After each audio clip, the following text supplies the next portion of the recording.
Assalomu alaykum hurmatli azizlar. Mana ishlarimiz davom etmoqda. Bugun 10-aprel. Kunlaringiz a'lo darajada yaxshi kayfiyatda o'tsin. Men ham yaxshiman.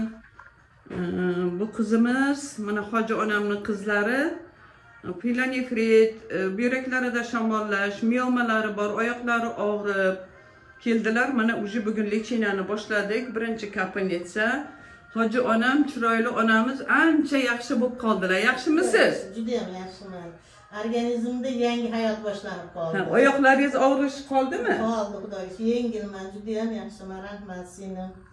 Davlina 210 edi. Hozir mana 150, 140 ga tushgan, ha? Davlinlar ham yaxshi bo'ldi. Xudoga shukr, hamma yaxshi bo'ldi. Kelib davolaninglar, hammalar. O'zinglarni qaratinglar. Juda ham yaxshi bo'lib qoldilar. Bu kishi ham koksartroz bilan edi. Oyoqlari og'rib, davlinlari juda ham baland edilar.